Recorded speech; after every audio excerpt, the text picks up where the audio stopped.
افطاری کو تھوڑا سا وقت باقی رہ گیا تھا، اللہ کے حبیب صلی اللہ تعالیٰ علیہ وسلم کے پاس کچھ کھجوریں تھیں اور دودھ کا پیالہ تھا۔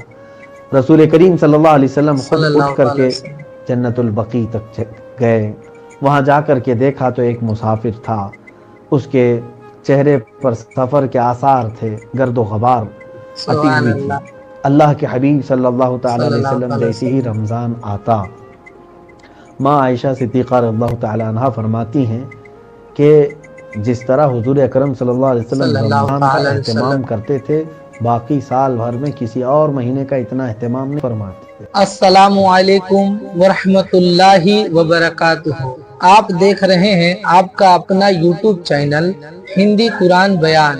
میرے دوستوں اور بزرگوں، رمضان کا یہ پاک مہینہ چل رہا ہے اور ہم سب کے ذہن میں یہ خیال آتا ہے کہ کاش ہم اپنی زندگی کو اللہ کے رسول صلی اللہ تعالی علیہ وسلم کی سنت کے مطابق گزارتے۔ آج کا ویڈیو بہت ہی خاص اور روحانی ہونے والا ہے۔ آج ہم ساتھ مل کر ریئیکشن دیکھیں گے مفتی سلمان اجہری صاحب کا ایک بہت ہی مشہور بیان پر۔ اس ویڈیو میں مفتی صاحب نے بڑے ہی خوبصورت انداز میں بتایا ہے کہ اللہ کے نبی رسول اللہ صلی اللہ تعالی علیہ وسلم روزہ کیسے رکھتے تھے، اللہ کے نبی رسول اللہ صلی اللہ تعالی علیہ وسلم کا سحری کیسا ہوتا تھا، اور سب سے بڑھ کر ان کا افطاری کا دسترخوان کتنا سادہ ہوتا تھا اور کتنا برکت والا ہوتا تھا۔ آج کے دور میں ہم لوگ طرح طرح کی پکوان اور فضول خرچوں میں لگ جاتے ہیں، تو یہ ویڈیو ہم لوگوں کو یاد دلائے گی کہ اصل سنت کیا ہے۔ مفتی صاحب نے اس ویڈیو میں کچھ ایسے اہم مسائل بھی بتائے ہیں جو روزے کے حالت میں ہم سب کو اکثر پریشان کرتے ہیں، جیسے کیا خون نکلنے سے روزہ ٹوٹ جاتا ہے، کیا روزے کے حالت میں برس کر سکتے ہیں۔ یقین مانیے اس ویڈیو کا ایک ایک پل آپ کی ایمان کو تازہ کر دے گی، تو دل تھام کر بیٹھیے اور اس ویڈیو کو آخر تک ضرور دیکھیے۔ تو چلیے بنا دیر کیے ہوئے شروع کرتے ہیں آج کا یہ ایمان افروز بیان۔ آپ کے سامنے یہ پیش آپ کرتا کے ہوں۔ سامنے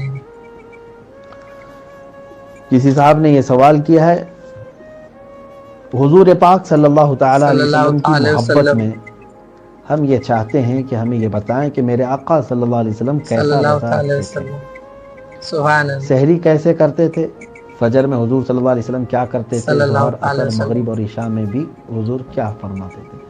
مجھے اس بات سے بڑی خوشی ہے، بہت شاید کسی نے خوبصورت پہلی مرتبہ سوال ہے۔ اس طرح بھی پوچھا ہے۔ ہونا یہی چاہیے کہ جس کو حضور صلی اللہ علیہ وسلم سے صلی اللہ محبت ہو تعالی وہ وسلم۔ اپنی زندگی کا ہر کام کسی سے جا کر کے یہ پوچھے، میں شادی کرنے والا ہوں، مجھے یہ بتائیں حضور پاک صلی اللہ علیہ وسلم نے کیسے شادی کی تھی۔ جی، نکاح کبھی آپ کیسے سوال کیے تھے؟ کرتے ہیں اس چیز کو؟ میں منگنی کرنے جا رہا ہوں، حضور پاک صلی اللہ تعالیٰ صلی علیہ اللہ وسلم کے تعالی یہاں بھی وسلم۔ کبھی منگنی ہوئی تھی، کسی صحابی کی ہوئی تھی، حضور اکرم صلی اللہ علیہ وسلم صلی نے اللہ اس طرح تعالی سے کیا وسلم۔ ہے۔ بچے کی ولادت ہوئی ہمارے گھر میں، حضور پاک صلی اللہ علیہ وسلم کے گھر صلی میں جب اللہ بچے تعالی کی وسلم۔ ولادت ہوئی تو میرے آقا نے کیا کیا تھا۔ یہ سوالات صرف وہ کرے گا جس کو میرے آقا صلی اللہ علیہ وسلم کی صلی اللہ تعالی محبت وسلم بھری ہوئی ہے اور وہ اپنی زندگی کو حضور کی زندگی میں ڈھالنا چاہتا ہے۔ ڈھالنا نہیں تو بہت چاہتا سارے ہے۔ لوگ تو اس سے کترا کے نکل جاتے ہیں۔ سوالات ہم سے کیا کریں گے، طلاق ہو گئی ہے، عدت کیسے گزاریں گے، یا پھر اتنی مرتبہ بولا ہے، 4 بار بولا ہے، 5 بار بولا ہے، یہی تمام چیزیں یہ ہیں۔ سوال خیر یہ سوال ہے، اس کا جواب تفصیل طلب ہے، پورا ایک ٹاپک ہے۔ ظاہر سی بات ہے آپ نے سوال کیا حضور صلی اللہ علیہ وسلم کے روزے کے صلی اللہ متعلق، تعالی وسلم۔ مختصر میں عرض کروں گا، پھر کسی پوری تقریر اس پر انشاءاللہ عرض کرتا ہوں۔ انشاءاللہ۔ اللہ کے حبیب صلی اللہ تعالی صلی علیہ اللہ وسلم تعالی جیسے ہی وسلم۔ رمضان آتا، ماں عائشہ صدیقہ رضی اللہ تعالی عنہ فرماتی ہیں کہ جس طرح حضور اکرم صلی اللہ علیہ وسلم صلی اللہ رمضان کا تعالی اہتمام وسلم۔ کرتے تھے، باقی سال بھر میں کسی اور مہینے کا اتنا اہتمام نہیں فرماتے تھے۔ نہیں کبھی تو کرتے۔ ایسا ہوتا کہ آپ مسجد میں پہلے چلے جاتے تو پورا رمضان اعتکاف میں گزار دیتے تھے، پورا رمضان چلے جاتے۔ یہ حضور اکرم صلی اللہ علیہ وسلم کی صلی اللہ بعد کی تعالی علیہ زندگی سے وسلم۔ یہ بھی ثابت ہے کہ آخر کے 10 دن بھی آپ نے اعتکاف فرمائے، لیکن بسا اوقات زندگی میں پورا رمضان بھی مسجد میں ہی آپ نے گزارا۔